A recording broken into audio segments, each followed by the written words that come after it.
30 millions d'amis, nous avons souvent dénoncé le travail parfois peu sérieux de certaines animaleries. Infrastructures mal adaptées, manque de soins aux animaux, manque d'explications aux clients, les griefs ne manquent pas. L'appât du gain passant souvent avant le bien-être de l'animal. C'est pourquoi nous sommes heureux de vous présenter un lycée agricole qui tente de changer les mœurs. C'est celui de Vire, dans le Calvados. À la tête de cette révolution éthique, Karine. Depuis 2 ans, elle forme des animaliers, mais pas n'importe comment. Avant, on faisait une formation commerciale, donc on formait les jeunes pour qu'ils soient vendeurs en animalerie, et donc ils avaient une formation exclusivement commerciale. Depuis Karine est arrivée, donc on a un regard neuf et surtout un regard tourné vers la protection de l'animal et vers le bien-être de l'animal.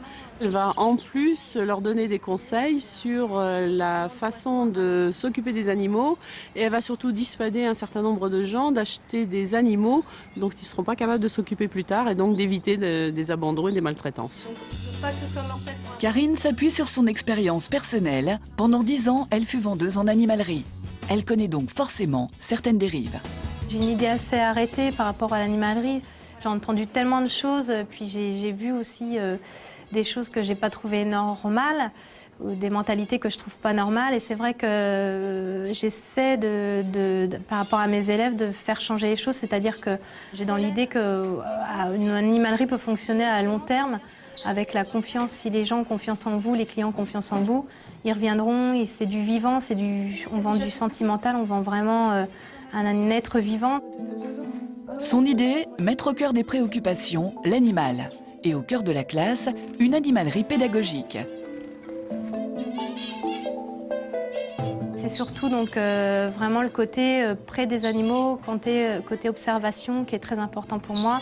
Vraiment observer les comportements des animaux, voir si tout le monde va bien, voir tous les jours. Ça nous permet de regarder si le gecko va bientôt pondre, si l'oiseau est un peu en boule, pas bien.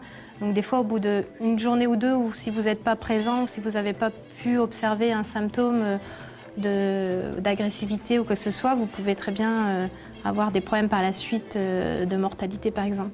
Donc là, ça permet, si jamais on voit qu'il y a un poisson qu'on détecte pendant la pause ou même pendant les cours, on détecte un point blanc ou une mycose, donc on peut tout de suite mettre en place un traitement et c'est très efficace. La formation dure 2 ans et elle se fait en alternance. 2 semaines de cours, 2 semaines en entreprise. Les élèves ont tous ici au moins leur bac, mais cela peut aller jusqu'à la licence. L'important, c'est l'amour et le respect des animaux. Bon alors Erika, tu vas m'aider parce qu'il y a les Micromysli fagini qui ont pondu. Donc si on laisse les alevins dans le bac, ils vont se faire manger par les autres poissons. Donc on va les isoler, on va les mettre dans le bac d'isolement pour qu'ils grandissent. Je vais essayer d'aspirer un maximum de petits. Donc il y en a pas mal. Karine leur apprend aussi la reproduction, même si on ne la pratique pas en animalerie. Voici pourquoi. La reproduction, c'est quelque chose qu'ils vont avoir besoin de connaître puisque les clients, les personnes chez eux vont forcément à un moment ou à un autre avoir ce cas-là. Donc dire, bon bah j'ai eu des petits oiseaux, qu'est-ce que je dois faire? Donc ça, c'est pareil, c'est le genre de choses, si vous ne l'avez pas pratiqué, vous ne pouvez pas vraiment renseigner comme il faut les clients. Donc l'idéal, c'est, donc ici on a quelques petits oiseaux qui se reproduisent, donc ça leur permet de voir la durée d'incubation, comment se comportent les parents, au bout de combien de temps les œufs vont éclore, qu'est-ce qu'il faut faire avec les petits, pareil pour les poissons, etc. Justement, ce matin, les élèves ont eu la joie de découvrir des bébés rats. Il faut maintenant vérifier s'ils vont bien. Quand on a des naissances à chaque fois, c'est super et tout. Moi j'adore, ça permet de les voir grandir et tout ça, donc c'est super. À chaque fois c'est magique. Ratatouille, celle-là, en fait c'est ma petite rate à moi. Et du coup elle m'a fait 14 bébés il y a 2 mois à peu près. Donc du coup on a gardé une petite femelle, c'est celle-ci.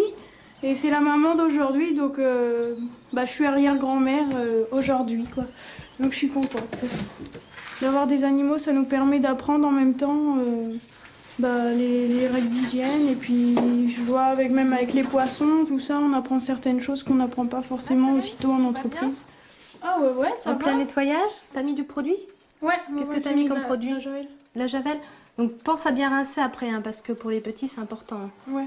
Donc dès la première année, en fait, ils apprennent quand même la base au niveau de l'entretien. Donc c'est quand même pour moi très important, c'est vraiment la base du bien-être animal. Ils sont assez indépendants par rapport à l'animalerie pédagogique. Donc c'est vrai qu'en général, ils font ça sur leur temps libre, le midi, après manger, etc. Donc je les laisse souvent seuls. Mais je suis là pour venir surveiller de temps en temps, voir si les tâches sont bien effectuées. Voilà, donc on va les remettre avec la maman, parce que tu vois, la maman, elle attend ses bébés. Donc on va lui remettre. Donc l'avantage avec le rat, c'est qu'il accepte très bien qu'on touche les petits. Hop, et elle va tout de suite les reprendre sous elle pour leur redonner à manger. Voilà, tu peux mettre les 2 petits. Elle va vite les repérer. Voilà, on te laisse tranquille. Donc pour la première scénette, En plus des soins et des cours théoriques, Karine pratique aussi les jeux de rôle où les élèves deviennent tour à tour vendeurs ou clients. En faisant des petits sketchs de vente comme ça, ça leur permet, tout en étant décontractés, de pouvoir aussi faire des révisions un peu techniques, donc sur les animaux, les caractéristiques des animaux, etc. Et puis aussi de justement se projeter dans un magasin et de se dire, des fois c'est des clients très particuliers, ils demandent des choses assez improbables, enfin des choses qu'on n'est pas habitué à entendre. Donc essayer de se mettre en situation pour pouvoir, le jour où ça leur arrivera, de trouver les bons mots au bon moment, voilà, et d'être toujours professionnel. Oui. Une semaine plus tard, nous retrouvons Clémence. Elle est sur son lieu de travail, l'animalerie qui l'accueille en alternance. Ici, elle est plongée au cœur de son futur métier.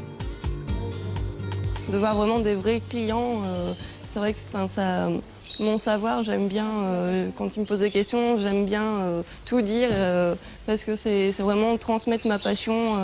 Je vais voir des gens avec les lapins ou les cochons d'Inde, même s'ils m'ont pas posé de questions, souvent je vais aller les voir et puis parler avec eux des lapins, des cochons d'Inde et tout, puis ils voient qu'au moins ils ont une personne en face d'eux qui est passionnée et puis ils ont envie d'écouter les conseils qu'on leur donne, quoi, finalement.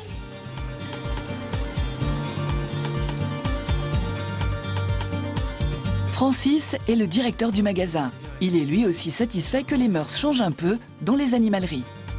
Ça va, l'arrivage, il n'y a pas de souci? Ça a l'air d'aller.